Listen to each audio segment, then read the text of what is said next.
Est-ce qu'on m'entend mieux là? Est-ce que vous m'entendez mieux?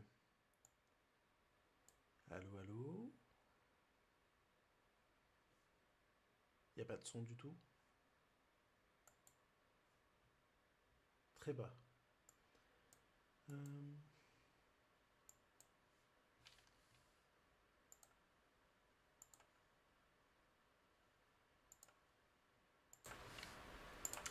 Est-ce mieux? Est-ce qu'on m'entend mieux?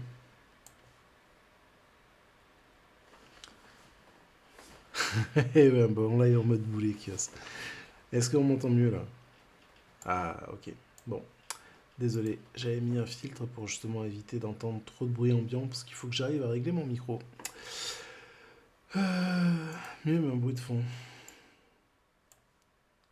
Est-ce mieux maintenant? J'ai diminué un peu le gain. Faudra que j'apprenne à régler ça, je pense.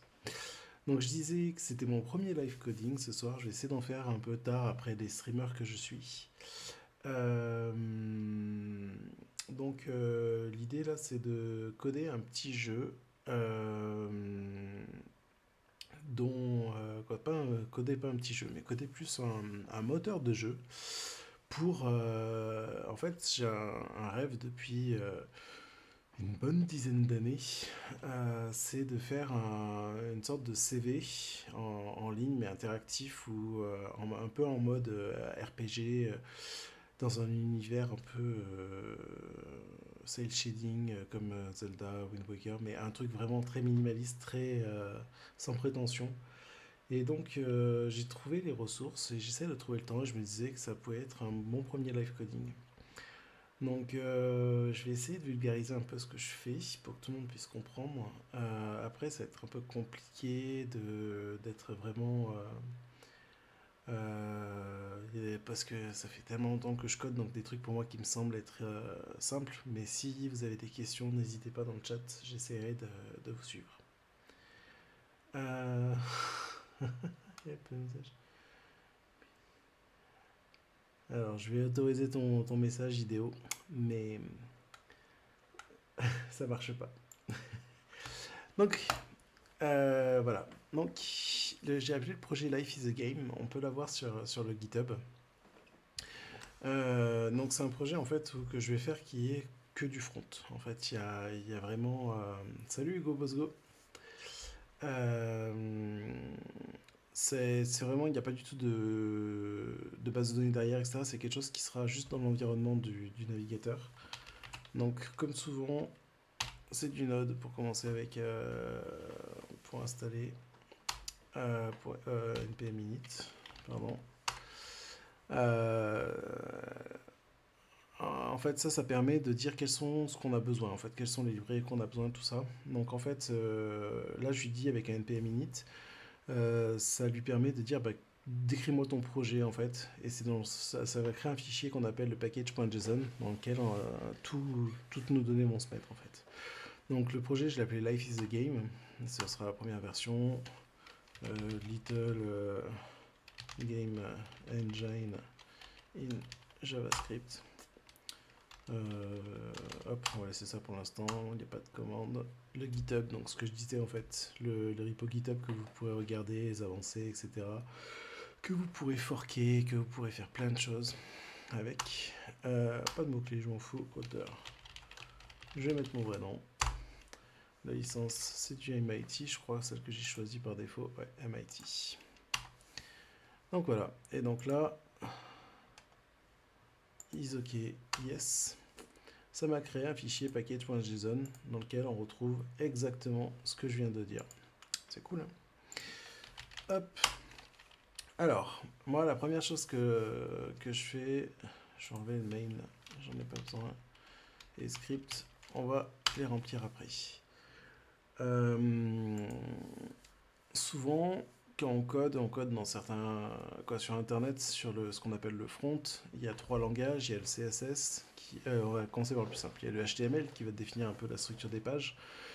Il y a le CSS qui va permettre de faire la mise en page, choisir la couleur, la taille du texte, positionner les éléments, tout ça. Et puis le JavaScript qui va permettre de faire tout ce qui est interaction. Un navigateur comprend que ces trois langages-là. Par contre, pour générer du HTML, du JavaScript ou du CSS. Il y a plein de technos différentes en fait. J'utilise des technos moi, qui sont pour me simplifier la vie, surtout côté HTML et CSS. Pour cela, j'utilise aussi ce qu'on appelle un bundler. C'est un outil qui va permettre de nous transformer ces fichiers-là et aussi de packager, donc faire un paquet pour pouvoir le publier plus simplement sur le net. Celui que j'utilise, c'est Parcel. Donc Parcel, en fait, c'est un... Je vais mettre d'ailleurs... Tiens, ça va me permettre de tester. Tac. Parcel JS.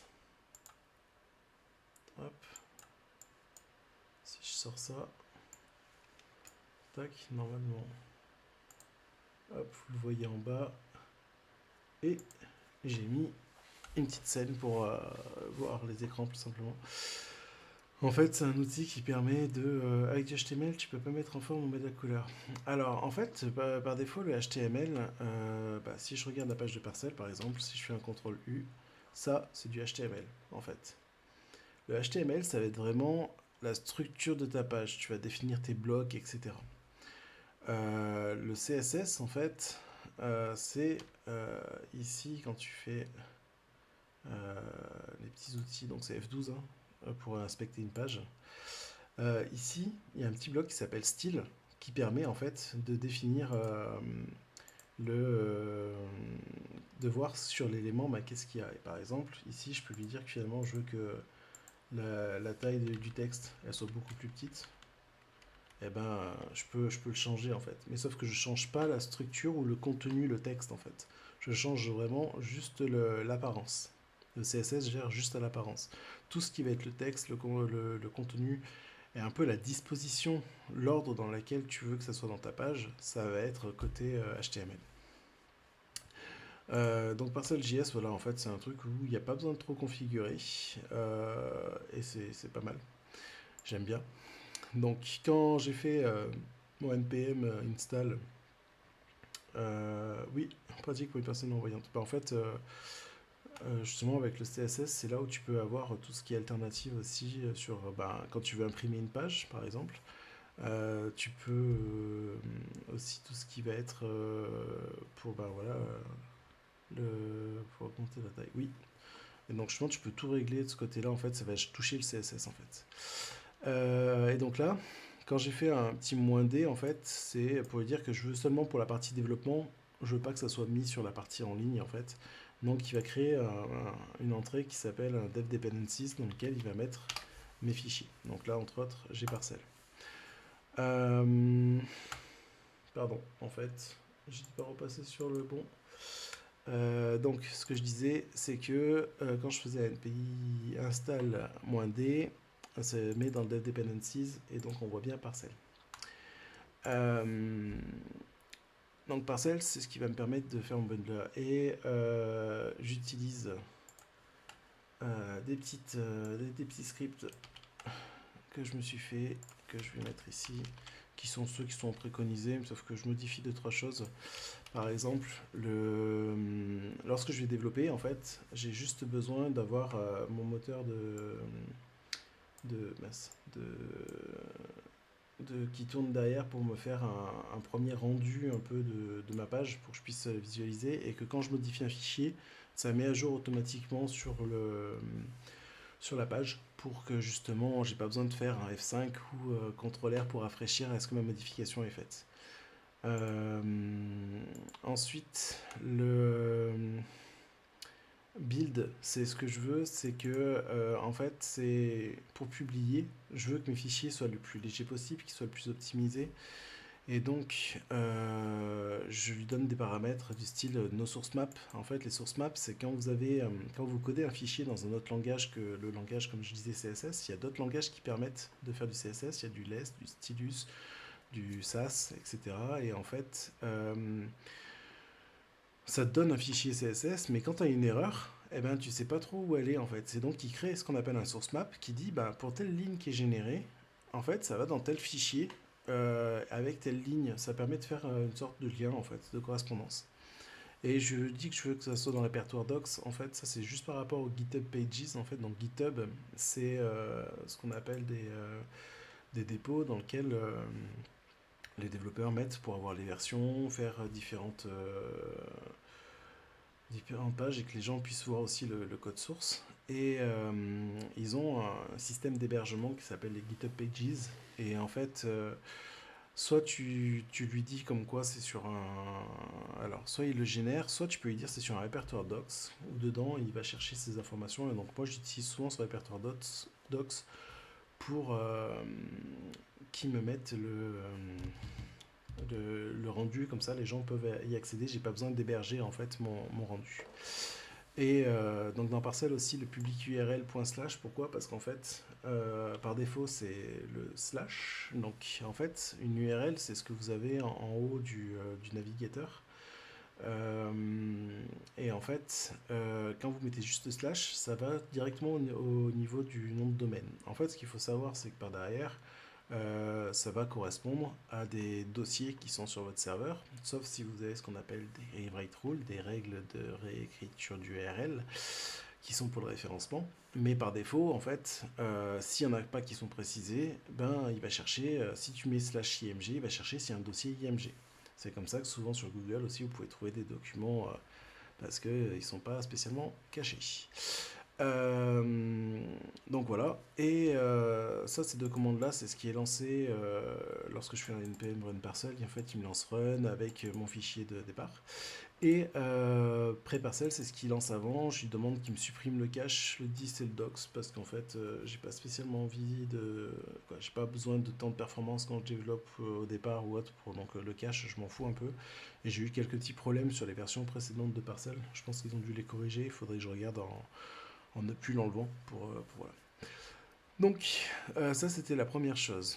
La deuxième chose, en fait, j'utilise, donc je suis repassé sur WatchScreen, pour me simplifier la vie, parce que je suis développeur, je ne suis pas designer, j'utilise une librairie CSS qui s'appelle Tailwind CSS, qui permet de simplifier un peu comment on appelle ça, justement pour la feuille de style. En fait, c'est ce qui va permettre de faire le design. Et il y a plein de choses en fait que je veux pour être normalisé, il y a des librairies qui sont très bien faites, qui existent comme Bootstrap ou autre, qui existent depuis très longtemps. Et en fait, Tailwind existe depuis maintenant une bonne paire d'années. Et bon, il est assez décrié parce que, en fait, comme vous pouvez voir sur l'écran, sur le côté, là où il est en train d'écrire, ça fait des classes. Donc les classes, c'est ce qui permet de dire quel style on va appliquer sur notre élément HTML. Et en fait, ça va très à rallonge et on se retrouve comme dans le web de 1995 que j'ai connu, en fait, où on mettait le style à l'intérieur. Sauf que ben, moi, je l'utilise d'une manière détournée avec justement ce qui s'appelle dedans les apply. Euh, En fait, voilà, au lieu d'avoir la classe ici avec tous les boutons, etc., qu'on voit que c'est super long, et ben en fait, moi je lui donne mon petit nom de classe que je retrouve facilement. Et après, je lui dis que bah, tu me fais un apply de toutes les classes qu'il y avait au-dessus en fait. Donc finalement, c'est toujours aussi lisible côté HTML. Pour moi, ça me structure un peu plus simplement dans le CSS. Et puis voilà quoi, c'est tout quoi. Donc, résultat, je vais installer Tailwind. npm i-d Tailwind CSS. Donc pareil en fait en développement parce que en ligne j'ai besoin que du CSS généré. Donc là on voit bien que ça me l'a ajouté. Ensuite, donc pour Tailwind, ok. Ça permet dans le code. Oui, tout à fait. Parce que quand tu lis un code HTML, comme. Attends, je vais repasser sur le watching screen. Quand tu vois ici, en fait, un bloc comme ça avec autant de classes, c'est super chiant à lire. En fait, que quand tu vois juste ton petit bouton primary, tu sais que c'est un bouton primary, donc important. Donc, tu peux mettre quelque chose de plus verbeux et de plus compréhensible pour, le, pour les humains, en fait, quoi.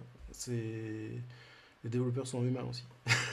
Donc, plus tu te simplifies la tâche, et comme on est très fainéant, moins t'as besoin de lire, mieux c'est quoi. Donc, coding. Voilà. Hop, donc j'ai souvent quand je code, donc vous avez vu, j'ai le répertoire dist ici qui est précisé code doc ou dist qui va se créer. Donc j'ai mon petit répertoire dans lequel je vais mettre toutes mes informations qui est mon fichier src. Ici en fait, voilà, je disais tout à l'heure que je code pas en HTML en fait au démarrage. Le HTML, en fait, si je vous en écris, c'est voilà, des balises avec des blocs. Il y a une balise body, tac, voilà, une image par exemple, une image src égale toto, voilà, pan. C'est cool, c'est bien structuré, etc. Par contre, bah, tu peux écrire comme ça si tu as envie, ça marche. Bon, je crois que j'ai Prettier qui installé. Non, j'ai pas Prettier d'installer encore. Donc, résultat, le code peut facilement être illisible parce qu'il est trop verbeux. Donc, moi, pour cela, en fait, j'utilise ce qu'on appelle un métalangage qui est Pug, en fait, dans lequel, en gros, j'écris le moins de code possible.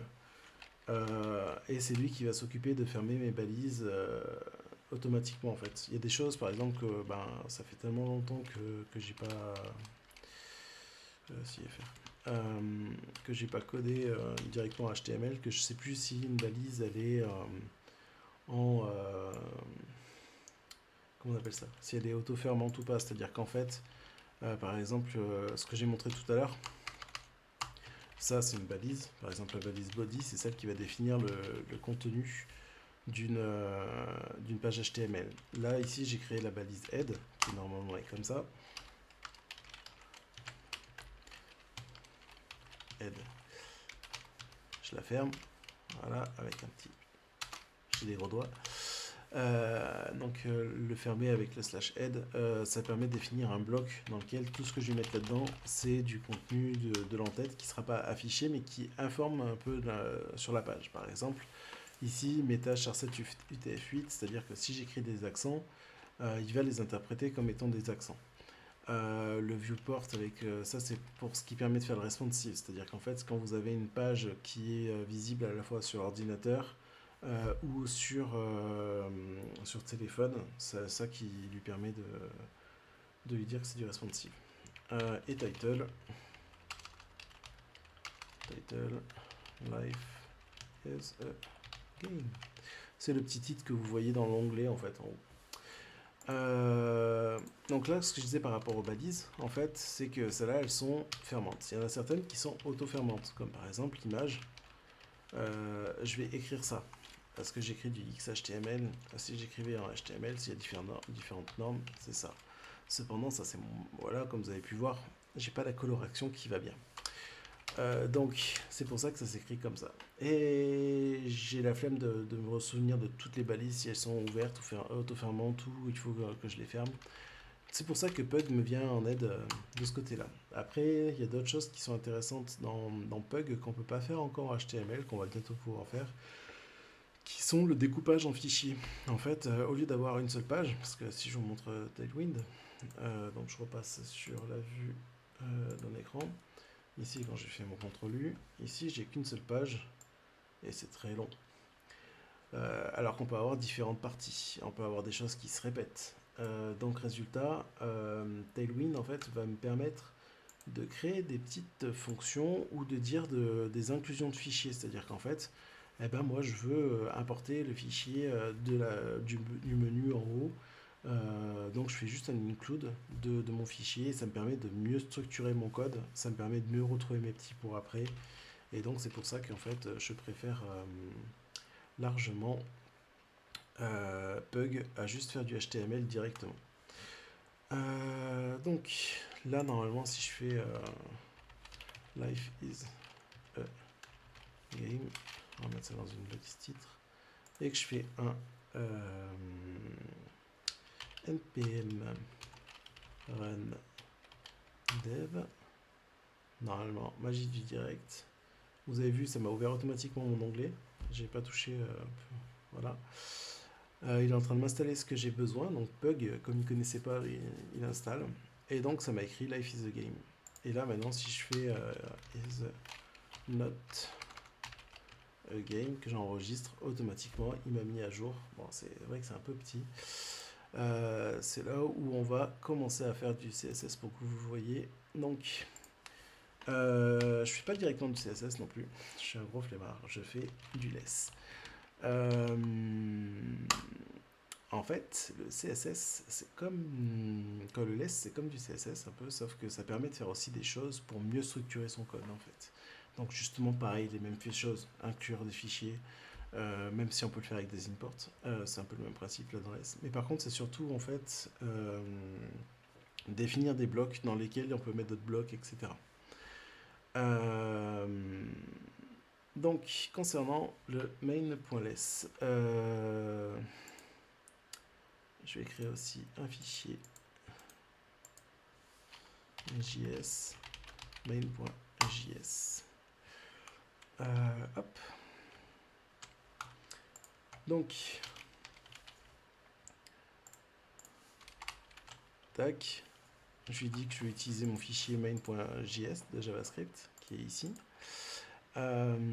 Et donc dans mon fichier JavaScript, je vais lui dire, eh ben, tu me prends en compte ce qui est dans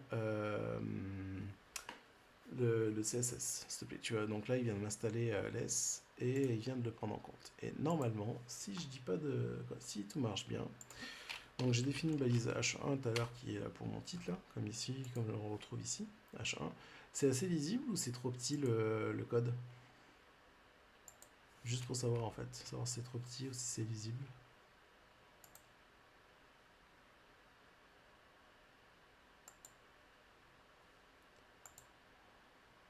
C'est petit? D'accord, attendez. Hop.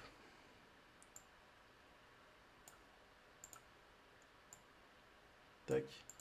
Donc là, j'ai une balise H1 qui est en fait quand vous faites du Word ou du LibreOffice, vous pouvez, c'est ce qu'on appelle du web sémantique en fait, c'est de dire que c'est un titre de niveau 1 en fait. Donc quand vous voulez qu'une page web soit bien structurée, il n'y a forcément qu'un seul titre, qu'un seul H1.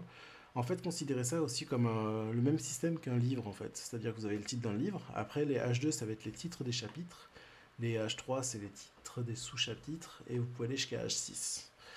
Euh, Souvent, pas plus de 3. Quoi, en dessous du H3, c'est très très très rare. C'est pas le mieux.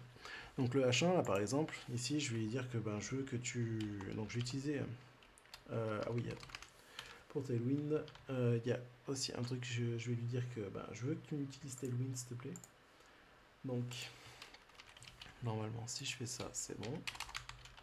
Tac, je lui dis, je veux que tu m'utilises Tailwind.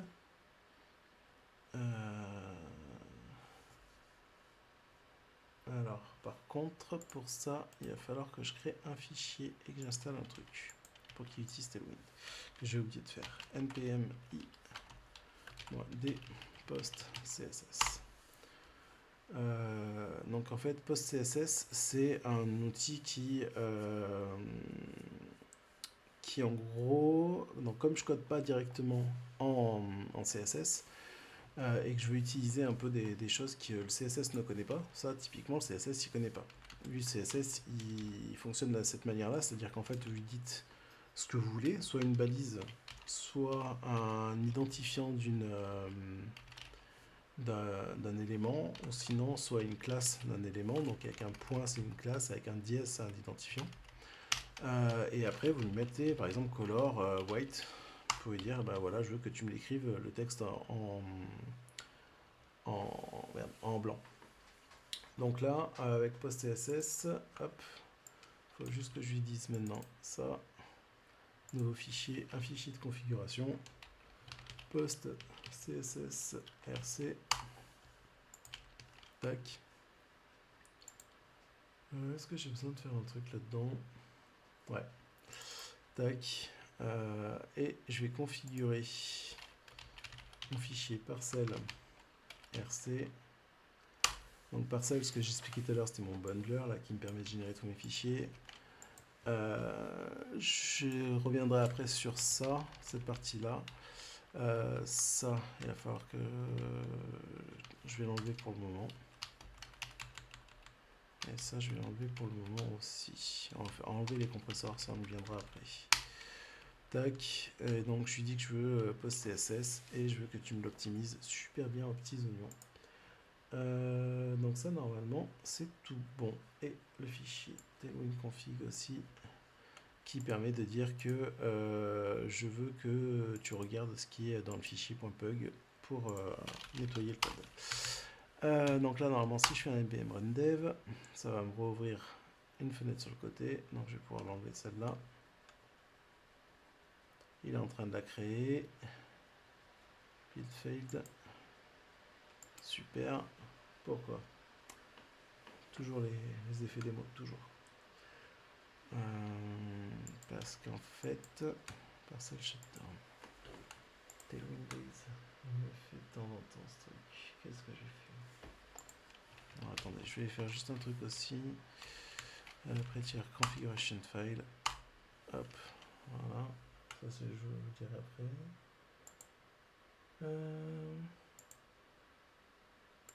Package.json. Qu'est-ce qui m'a installé dans le package.json? Transform CSS, ça c'est ok. Ça on va l'installer. Comme ça j'en ai pas besoin pour l'instant.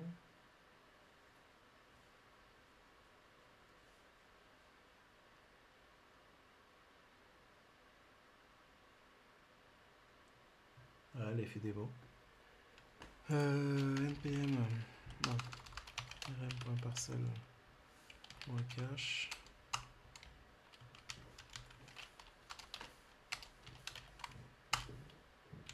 Voilà. Est-ce qu'il va me refaire pareil? Oui, il me fait pareil. Pourquoi? Post SSRC, pourtant j'ai bien mis les plugins avec ça. On va faire un truc sinewfile.gitignore.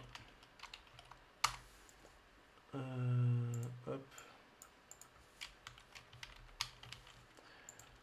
Donc comme je disais, je code sur Git pour sauvegarder mes données. Et en fait, le fichier gitignore, c'est ce que je lui dis. Écoute, ces répertoires-là, je veux pas que les sauvegarder. C'est juste des trucs temporaires. J'en ai pas besoin. Ça va surcharger pour rien. Donc ça, c'est juste pour m'éviter que mon éditeur de code rame un peu. Et pourquoi Tailwind déconne? Ça, c'est pas cool. Qu'est-ce que j'ai oublié encore? Toutes mes excuses.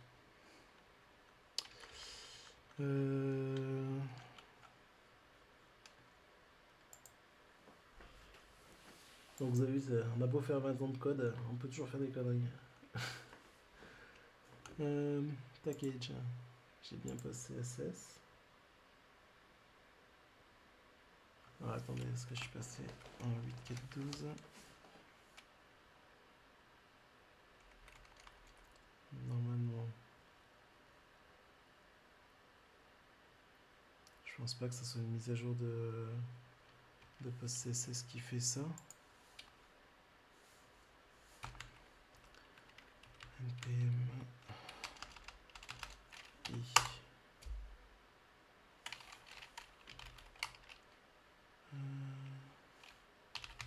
npm run dev.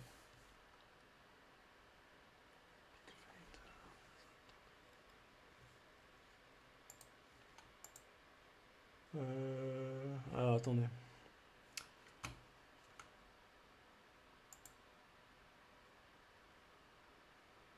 Parcel RC, extend.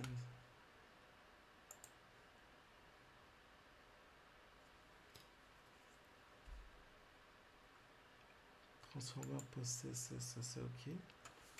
Il est installé lui ou pas? Je sais plus si je l'ai vu dans le package.json. Non, il n'est pas installé. Voilà pourquoi. npm i.d. Voilà. Et donc lui c'était, je sais plus combien c'était, c'est pas grave. npm run dev, non plus.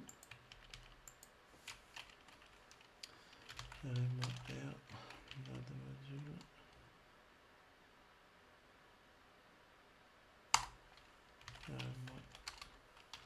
rm.r.parcel cache. npm i des posts css.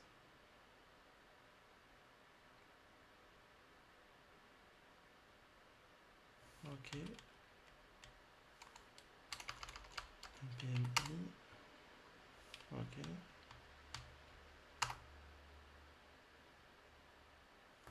Bon, tant pis pour ce soir, on va pas faire du tailwind, de toute façon j'en ai pas vraiment besoin.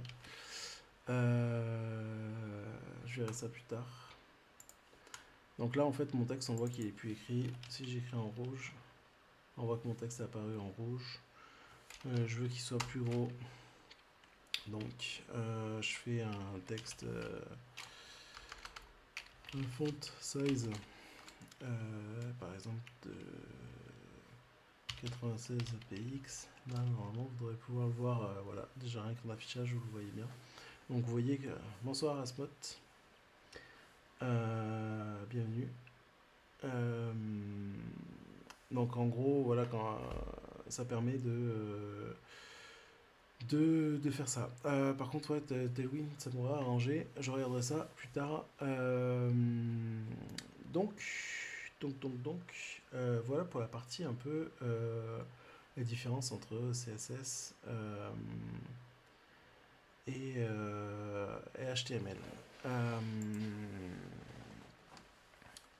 Pourquoi ça n'a pas marché? Ça me chafouine un peu. Parce que si je fais Tailwind base, là il me dit comme quoi il connaît pas Tailwind.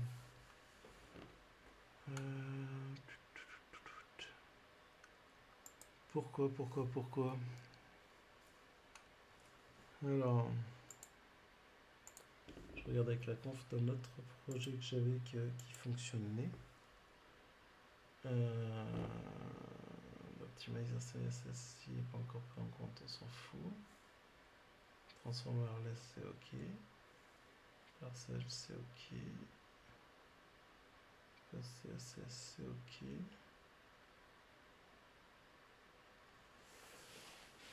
Ok.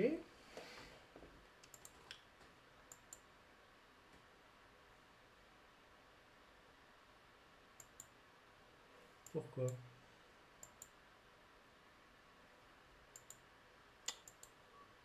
Pourquoi?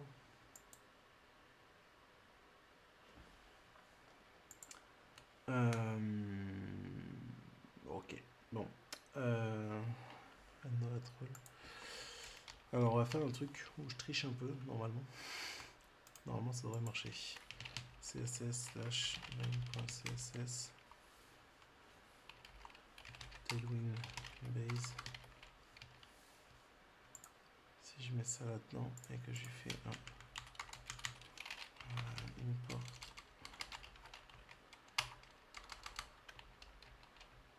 css slash main.css tailwind base. Et si je lui fais un apply text,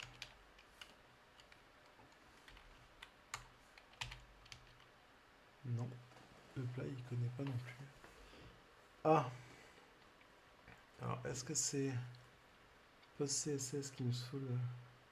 Ah putain, rename. Voilà, c'était tout con. Un S en trop dans le fichier. Donc là, ici, ça je l'enlève. Et ici, je peux remettre mon tailwind base. Voilà, ça marche. Donc le texte est un peu trop petit et vous ne le voyez pas. Mais par exemple, ce que je vais faire déjà, c'est que je vais lui mettre que mon HTML et mon body, ils vont être en apply w full h full. Donc ça veut dire que je veux qu'à chaque fois ma page prend vraiment 100% de mon navigateur. Toute la zone disponible de mon navigateur. Ensuite, ce que je veux, c'est que mon body, je vais pas le mettre en blanc parce que ça me pète les yeux depuis tout à l'heure là. Je veux avoir un fond d'une couleur assez sombre. Et donc là, normalement, vous allez voir, hop, la page passe d'un côté un peu sombre. Cool.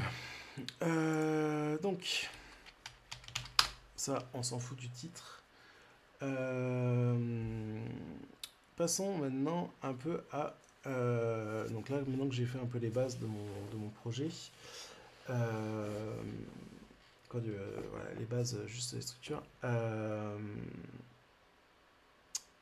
comme je vous expliquais tout à l'heure, les images, tout ça, quand vous allez sur un site internet, donc si je repasse sur la vue Watching Screen, hop, ça je ferme, ça je ferme, ça je ferme, ça je ferme.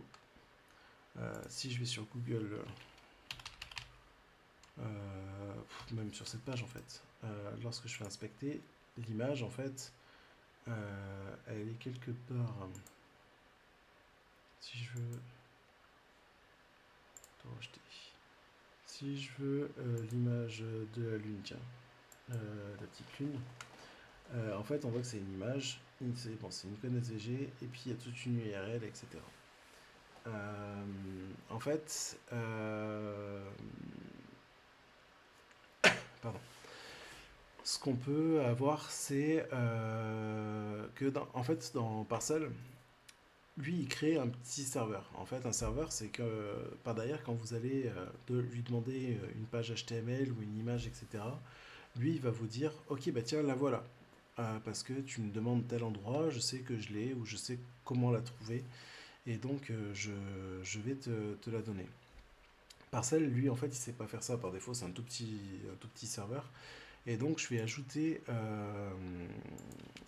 quelque chose parce que je vais avoir besoin d'éléments graphiques pour mon moteur de jeu où justement je veux avoir des éléments du style des petites images, etc. Donc pour ça, en fait, Parcel, lui, il a ce qu'on appelle des plugins. Et dans les plugins, celui que j'utilise pour faire ça, c'est un serveur. Pardon, excusez-moi. C'est Parcel Reporter Static File Copy. Excusez-moi. Donc, je vais l'installer. Tac. Donc, en fait, c'est un petit plugin qui va dire bah voilà, tu vas avoir des fichiers dans mon répertoire source, dans un répertoire qui va être statique. Dans le répertoire statique, en fait, bah, ces fichiers qui sont là-dedans, tu vas me les mettre dans le répertoire disque que tu crées quand tu t'amuses à me faire pour que ça puisse charger en temps réel, tout ça. Tu vas me les mettre directement à la racine, quoi. Si je mets un répertoire dans statique qui s'appelle image, c'est justement ce que je vais avoir, il va me créer un répertoire image ici dans lequel toutes mes images qui sont là-dedans vont se retrouver là-dedans. Et par contre, donc je lui dis dans la configuration, eh ben, écoute, moi ce que je veux, c'est que pour le reporter, en fait, c'est quand tu regardes, ah ben, il est déjà ici, donc hop, voilà. Pour le reporter, en fait, tu vas me prendre en compte lui. Sauf que lui, en fait, ce qu'il va faire, c'est juste copier ce qui est dedans. Si je lui demande, donne-moi l'image qui est dans ce répertoire, il va me dire, je sais pas, moi, je sais faire que du code HTML, tu me demandes une page HTML, ok, mais tu me demandes l'image, je sais pas faire. Donc pour ça, j'utilise un autre outil qui est serve static. Serve static, hop, npm d serve static. Hop. Serve static, lui, il prend alors, npm, le fichier que j'ai installé tout à l'heure, le parcel reporter static file copy, il prend de la configuration. Je lui dis en fait, bah voilà où se trouvent mes fichiers statiques, qui se retrouvent dans source statique. Le out, je le modifie pas par rapport à ce qu'il y avait. C'est-à-dire qu'il va le mettre directement dans dist. Et je lui dis, bah je veux tous les fichiers. En fait, tout ce que tu trouves dedans, tu me le copies. Tu fais pas de distinction, je m'en fous. Donc voilà. Et ensuite, il faut lui mettre un petit fichier qui s'appelle proxy. rc.js, que Parcel, en fait, lui, détecte qu'il existe ce fichier-là. Et donc, il va lancer, en fait, le serve statique, et c'est tout. En fait, voilà, c'est juste ce petit fichier. Donc, tac, tac, tac, voilà. Et donc là, normalement, euh, j'ai ce qui va me permettre de commencer à vous expliquer un peu ce que j'ai envie de faire.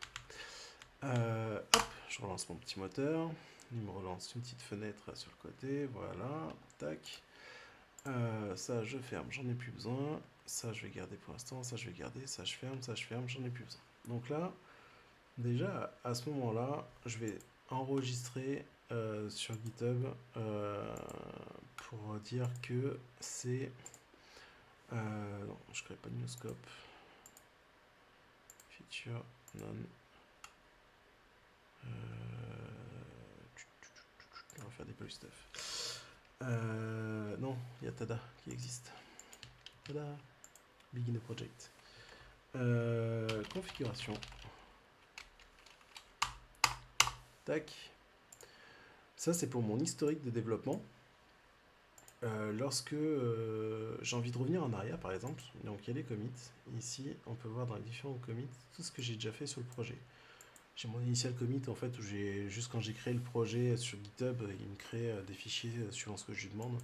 Et tout à l'heure, j'ai juste mis à jour le README. Et ça me dit par exemple, voilà, ce que j'ai fait comme mise à jour, j'ai rajouté ces deux lignes. Il me dit, c'est toi. T'as rajouté à telle heure cette ligne-là, tac. Comme ça, au moins, je sais qui participe au projet, je sais qu'est-ce qu'il a modifié. Et donc, justement, imaginons qu'il y a des bêtises, eh ben, je peux revenir en arrière. Je peux récupérer des informations, quoi, des petits bouts de code qui m'intéressaient. Ça permet donc justement de garder cet historique-là. Donc voilà. Et ensuite, concernant les images. Alors, c'est toujours pas ce screen, c'est ce screen-là.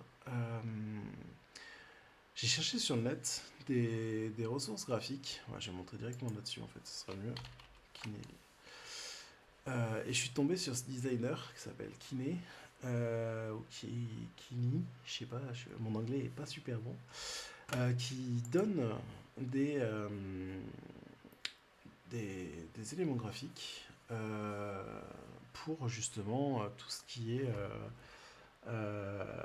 pour des moteurs de jeu en fait. Et donc résultat, j'ai trouvé un moteur de jeu qui était des éléments de jeu qui sont pas mal, comme cela par exemple, que je trouve un peu sexy dans le côté un peu cel shading que je voulais faire ou autre. Donc j'ai récupéré pas mal de ces ressources. Ce qui est bien, c'est que elles sont disponibles gratuitement, il en a des payantes. Euh, et donc on peut lui faire des dons, et ça permet de générer des petits mondes comme ça en fait, à partir des éléments découpés comme ça. Donc l'idée c'est que j'ai récupéré un peu différents kits qu'il a fait et j'aimerais bien me faire un plateau en 3D ISO, en pseudo 3D quoi, avec les éléments là. Et l'idée de mon moteur, c'est de définir en fait des tableaux qui vont correspondre aux différentes périodes de ma vie. On peut naviguer à travers les différents tableaux, donc ça fait que ça peut être vraiment un petit moteur de jeu. Certes, le domaine d'application, ça va être sur mon CV, mais on peut faire, ça peut être une base d'un moteur de jeu pour plus tard, si on a besoin, on pourra mettre du son, on pourra mettre des interactions. Donc moi, le but, c'est qu'on peut le piloter depuis le clavier, mais aussi depuis une manette. Euh, donc voilà. Donc là, c'est l'idée d'un peu de ces live streams. Je vais juste poser deux, trois éléments encore pour ce soir. Et puis voilà, c'était juste un premier stream pour poser les bases et commencer le projet. Je pense pas que je vais trop avancer hors stream. Je vais essayer d'avancer un maximum en stream pour montrer que du développement, ça peut être des boulettes, comme tout à l'heure, hein. On peut passer longtemps sur une bêtise. sur un nom de fichier là où j'avais mis 3S au lieu de 2S. Ça peut être. Donc ça va être. C'est pas toujours tout beau, tout rose en fait le développement quoi. C'est un peu démystifier ça aussi, que c'est un peu compliqué quand on est développeur. Bonne nuit Kios. C'est un Dame Scrally qui fait souvent des talks justement sur le syndrome de l'imposteur ou autre. On a toujours des modèles de gens qui sont hyper compétents ou autres. Et en fait, eux aussi, ils peuvent être confrontés à des erreurs, à des blocages. Et en fait, c'est se rendre un peu ce côté humain. Hein. C'est, voilà, on a tous des périodes. La différence entre un jeune développeur et un vieux développeur, c'est juste qu'il va peut-être chercher plus facilement l'information, mais il va bloquer autant de temps sur parfois les mêmes choses en fait. Moi, ça m'arrive très souvent de bloquer sur des petits trucs tout simples, alors que voilà, alors que ça fait que je code depuis très longtemps. Donc en fait, voilà, j'ai récupéré des ressources. Donc bon, j'ai récupéré un peu tout, du CityKit, justement donc pour faire des petites maisons comme ça. J'ai récupéré. Alors, il avait fait un truc avec des cimetières, mais en fait, c'est pas tant pour le côté cimetière, c'était pour les côtés des petits personnages en fait que je voulais, qui était intéressant parce que dans son kit de base, il n'en avait pas. Le Nature Kit pour faire justement un monde venant de la campagne à la base, voilà. Justement pour avoir différents univers en fait, avoir un côté un peu montagne, un côté un peu mince, euh, ville, donc voilà. Et je pense qu'en fait pour le petit bonhomme, donc ça c'était le space, et dans l'espace en fait il a un petit, il est où, cosmonaute, comment il s'appelle déjà, c'est astronaute je crois, astronaute. Il a son petit bonhomme d'astronaute qui ressemble pas tant à un astronaute que ça, mais je trouve qu'il était pas mal pour faire un petit bonhomme qui va se déplacer dans le monde. Donc il n'y a pas les sprites avec les mouvements, on verra plus tard s'il y a d'autres ressources qui permettront de le faire. Mais donc voilà, après j'ai tous les éléments. Ce qui est très bien, c'est que ces éléments-là sont tous normés. Ils sont tous à la même taille, qui sont donc... attendez, ça je vais masquer. J'avais pas pensé à ça en live. Hop, afficher, volet de détail. Ils font tous 512 par 512. Et les éléments sont toujours centrés, donc ça permettra de bien disposer facilement les éléments dans le tableau. Donc justement, on va passer à ça. Je reviens sur la partie code. Pour ce faire, en fait, là, je vais juste faire la petite preuve de concept. Je vais charger une image. Donc, on va prendre... je vais prendre des images que j'avais déjà essayées pour ce soir. Histoire 2. Donc, RPG.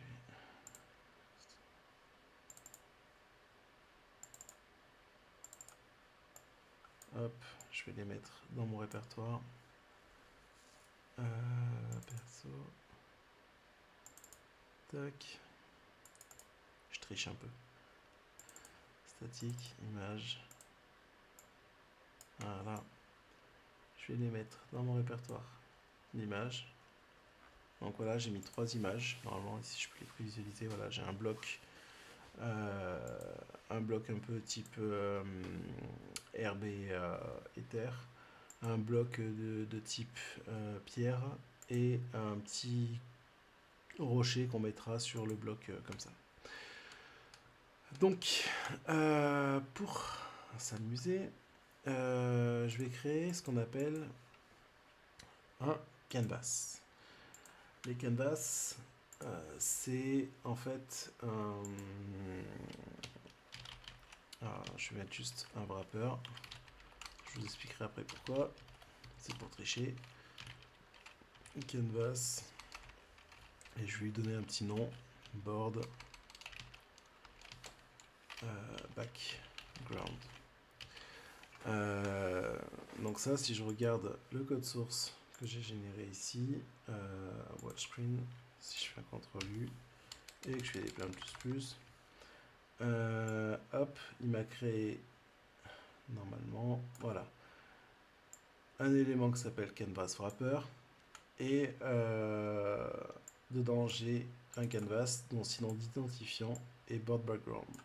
Ce que j'aime bien dans, attendez, hop, coding, ici j'en mets 0 et je ferme ça. Ce que j'aime bien dans Pug, justement, c'est que c'est une syntaxe qui est assez proche du CSS, en fait, quand on définit les éléments. Ça simplifie un peu la vision et le... Comment on appelle ça? Ça permet de se repérer beaucoup plus simplement entre les deux éléments.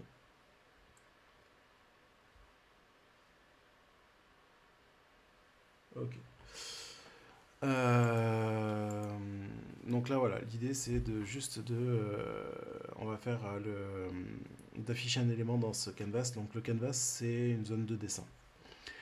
Donc je disais que j'ai mis un wrapper ici, c'était juste pour définir que mon canvas wrapper, lui, il va prendre la taille complète, la hauteur complète. Ensuite, je veux qu'il soit en flex, un item center et justify center. Alors attendez, je vais vous expliquer pourquoi. Canvas. Ici, je vais lui mettre un background à white. Juste pour vous montrer. Et je vais lui faire qu'il ait une taille. Apply with. On va faire un petit carré pour l'instant que vous puissiez au moins voir. H11. Ok. Donc là, normalement, vous voyez un petit carré. Si je mets pas cette ligne-là, là, j'ai mon carré qui est tout en haut. Et donc, moi, ce que je veux, c'est que mon élément soit centré dans ma page. Je veux qu'il soit, quelle que soit la taille de ma fenêtre. Donc là, normalement, vu que je vous stream mon écran, si je modifie la taille de la fenêtre, le carré, il est toujours centré par rapport à ma page. Donc juste en mettant un display flex, un item center, un justify center. Après, moi, mon canvas, je veux qu'il fasse que ce soit plus grand que ça. Donc, mon wrapper, lui, ce que je veux dire, c'est que voilà, il fait toute la taille. Et par contre, je vais lui mettre ce qu'on appelle du padding. En fait, le padding, c'est un espacement à l'intérieur de mon élément. Je veux un petit padding de minimum, allez, 80 pixels. Et je veux que lui, par contre, il fasse toute la taille possible et toute la hauteur possible. Tac. Donc on voit en fait que j'ai un peu des bordures. Donc là, par exemple, si je mets juste un padding de 2, bon, il prend plus de place. Donc pour l'instant, j'ai pas prévu encore l'interface de mon élément. Donc ce que je veux faire, c'est que je vais laisser ça comme ça. Je veux que mon petit canvas soit en rounded LG. Je veux qu'il soit un peu arrondi sur les bords. Et je veux aussi un petit shadow qu'on verra à peine. Tac, pardon. Après, je veux pas qu'il soit un background blanc parce qu'en fait, ça pète les yeux. Et en fait, surtout, c'est que je vais avoir mes éléments avec de la transparence en fait dessous. Donc voilà. Après, là, les apply, en fait, on peut tous les écrire sur une seule ligne. Moi, j'aime bien séparer parce qu'au moins, ça me permet de segmenter aussi un peu mes différents éléments. On va passer à afficher un élément dans ce canvas. Hop, donc si je prends hop, donc la première chose à faire, c'est un canvas en fait. Donc comme je disais, c'est un élément HTML dans lequel on peut dessiner. À ce canvas est associé un contexte dans lequel on va dessiner justement. Donc je vais définir en fait une variable en JavaScript que je vais appeler ctx par exemple. Et je lui dis qu'en fait je veux que mon élément getElementById que j'ai appelé board background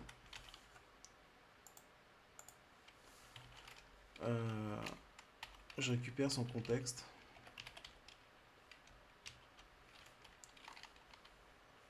Voilà. Et donc, ça va être là-dedans que je vais pouvoir dessiner. Ensuite, j'ai envie de charger donc une image. Donc, je vais créer pour l'instant une fonction. On verra pour les faire un peu mieux. Load image. Je vais dire que je vais lui passer en paramètre. Ah non, on va pas faire ça comme ça directement en fait. On va dire, bah voilà. Si je crée une image, image, je dis que c'est une nouvelle image. Je dis que quand l'image est chargée, eh ben en fait, tu vas me l'afficher directement dans mon contexte. Donc c'était x draw image. Donc img, et je lui dis tu me l'affiches tout en haut du canvas. Et je lui dis ensuite que mon image, et bien en fait sa source c'est ./img/ je vais l'appeler hop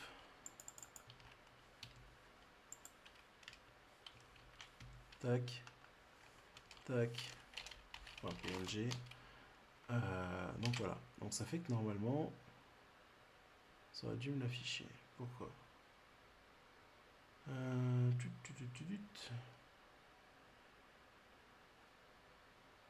c'était xDraw image.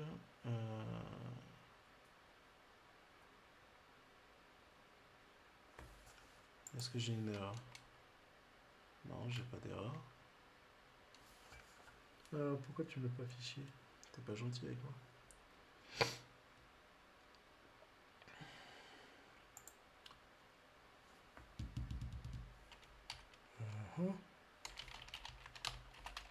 Ah, est-ce qu'il la trouve pas? Ah oui, attendez. Si, pourtant il me l'a copié. Donc il a bien trouvé le fichier, il a bien chargé.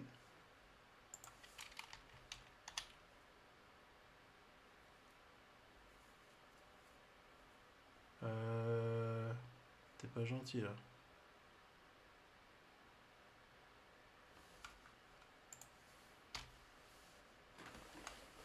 Qu'est-ce que j'ai fait?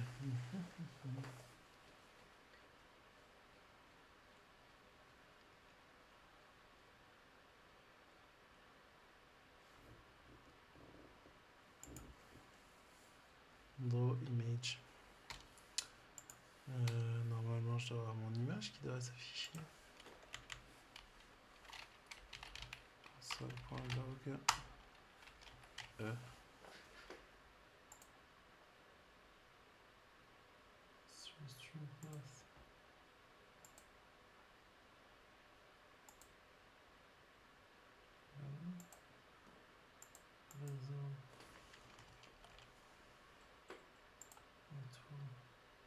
Donc il me charge bien l'image. Ah mais peut-être qu'elle est trop grosse. Non, non, elle est pas trop grosse. Si je lui dis comme quoi je veux qu'elle fasse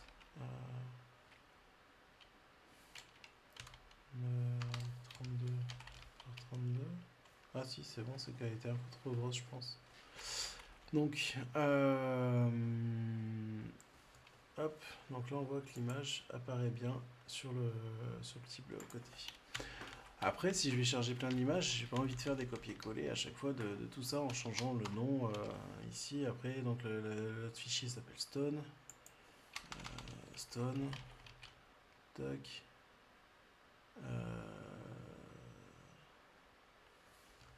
se.png. Console. Là, j'ai une erreur par contre parce que IMG existe déjà. Donc IMG2. 2.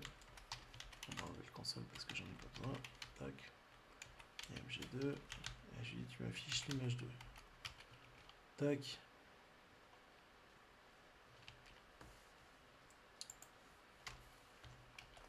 Voilà.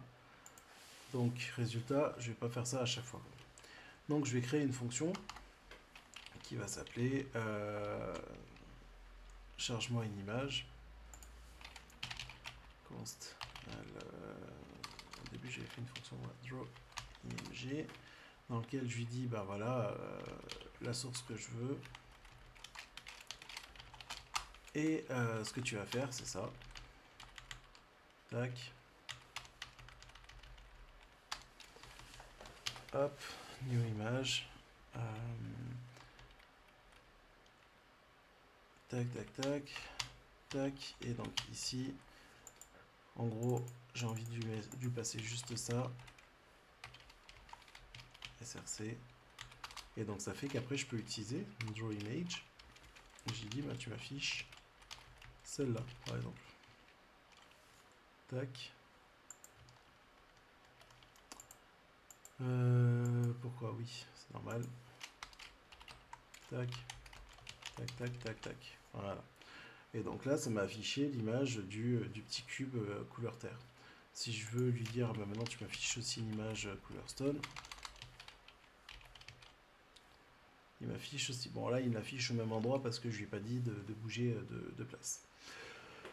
Cependant, en fait, je me suis aperçu d'un truc, c'est que si je les charge pas, si je les charge tout un peu à la volée, ben, il va pas me les faire les unes sur les... Quoi, il peut m'en faire afficher l'une sur l'autre en fonction de la vitesse à laquelle il charge l'image. Donc, moi, ce que j'ai prévu de faire, c'est une fonction qui s'appelle loadImage. Je vais vous l'expliquer après. Et je sauvegarde ça dans le canvas. Donc, je me crée un petit tableau, une petite pile, dans lequel je vais stocker plein d'images différentes qui vont être stockées dans des canvas qui vont faire une taille particulière. Hop. Tac, tac, tac.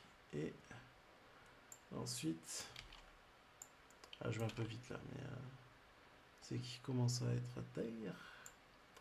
Et je vais vous expliquer par contre ce que je fais. Tac, tac, tac. Et là, ça marche pas. C'est génial. Pourquoi ça marche pas? Une promises, draw image, je connais pas la fonction draw image. Oui, parce que c'est Windows.ctx. Hop.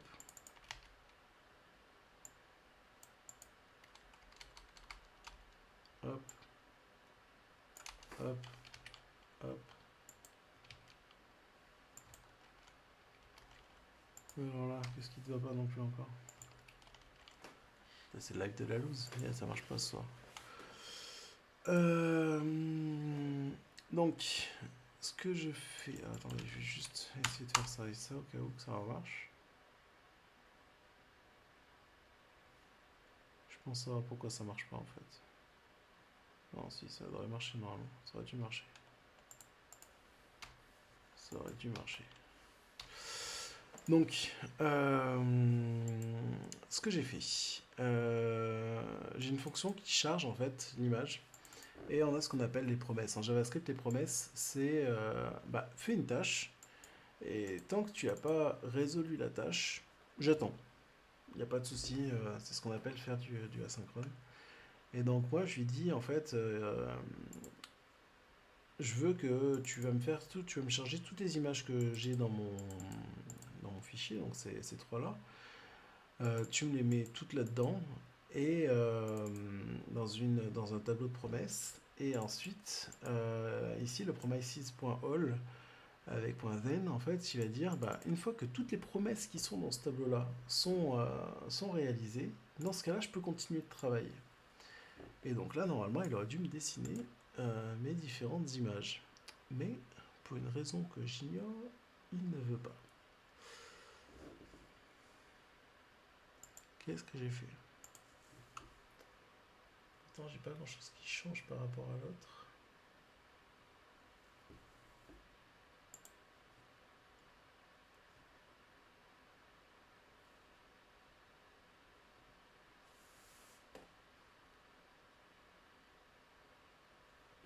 Mhm.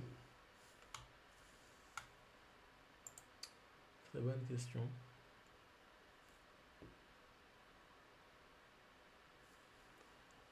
Euh,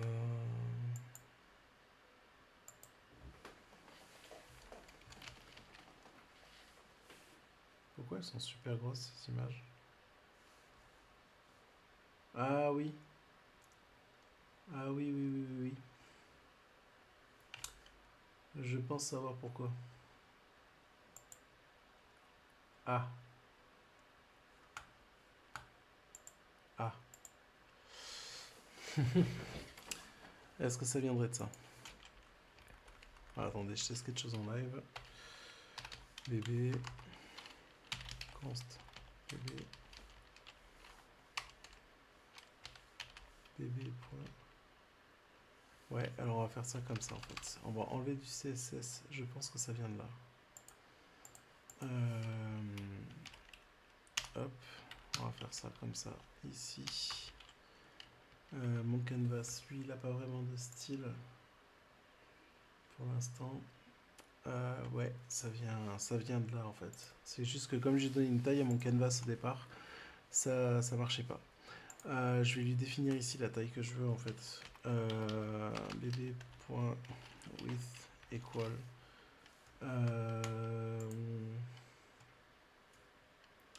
On va lui mettre 400 pour l'instant, on verra ça après pour faire dans un fichier de configuration et une hauteur de 400.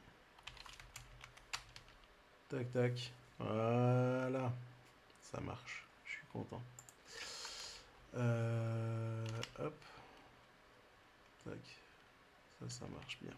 Cool, désolé. Donc,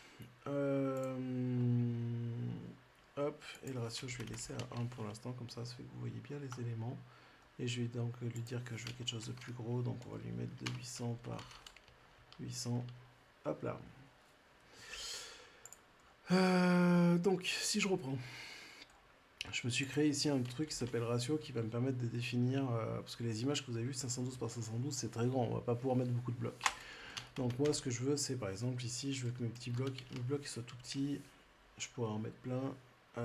Donc 0,25 par exemple, ça va faire des blocs qui sont vraiment très petits. J'ai mesuré aussi donc ça, si je passe en écran pour qu'on puisse voir comment j'ai mesuré, comment j'ai obtenu ces valeurs-là de 64, 32 et 111. Watch screen. Hop, si je prends une image et que j'ouvre avec un GIMP.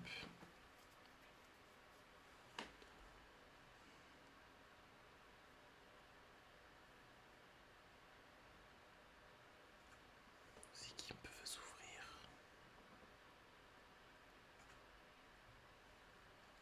Hop, attendez, s'ouvre mais pas sur le bon d'écran. J'attends juste qu'il finisse de charger.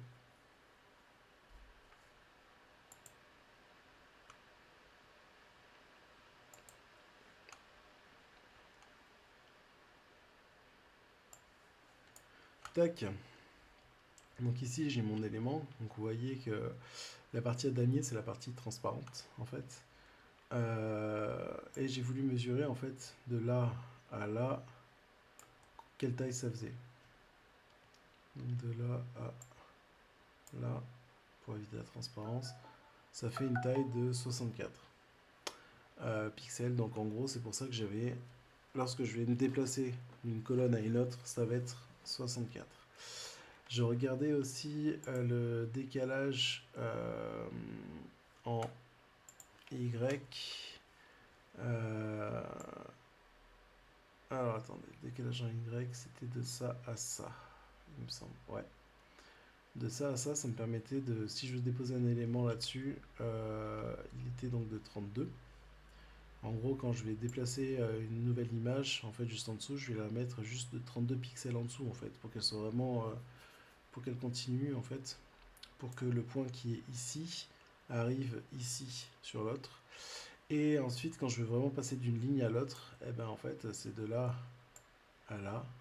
Ça fait dans les 111 pixels en fait, de là à là. Non, pas de là à là, pardon. De là à ce milieu-là. à peu près, voilà, de là à là, il y avait 111 pixels à peu près.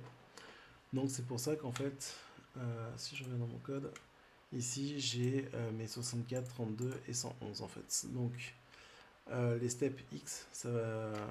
Alors c'est pas step X finalement, c'est plutôt new X. Non, si ouais, new X, ça serait plus parlant. New X.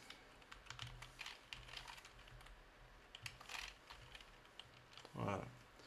Et step Y, c'est quand je veux déposer quelque chose sur l'élément d'après. Donc ensuite, donc je charge les images et je les mets dans une pile pour pouvoir les travailler pour plus tard. Ici, je vais lui donner en fait toutes les images que je vais devoir travailler pour plus tard. Donc on va choisir les différents éléments par rapport à ce que j'ai besoin. Et donc je les mets dans un tableau. Et une fois que tous mes éléments soient chargés, et bien pour l'instant je les affiche.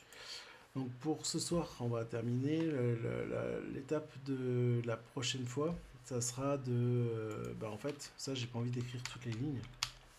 Je vais pas tout écrire à chaque fois. Donc ce que j'aimerais bien avoir, c'est en fait un fichier dans lequel je vais configurer mes différents tableaux et qui va me générer toute mon, toute mon, tout mon tableau en fait avec les éléments. Voilà, j'espère que j'ai pas été trop rapide dans les explications. Si vous avez besoin d'un peu plus de comment on appelle ça, de détails ou autre, n'hésitez pas à me faire parvenir dans le chat. Voilà. Donc, en tout cas, je vous remercie d'avoir assisté à ce live, c'était cool. Et puis, je vous dis une bonne soirée. À, à bientôt. Donc, je pense que les lives vont être. J'ai pas de planning pour l'instant de live. Euh, je vais les faire assez souvent, je pense, parce que. Mais ça sera toujours aux alentours de 10h30 à peu près, jusqu'à peut-être 1h, 2h du matin, grand maximum en fait, comme j'ai le boulot aussi le lendemain. Donc voilà. Écoutez, merci pour tout, à très bientôt, et puis n'hésitez pas à me pinguer sur GitHub, sur Twitter, sur tout ce que vous voulez. Voilà, allez, je vous remercie.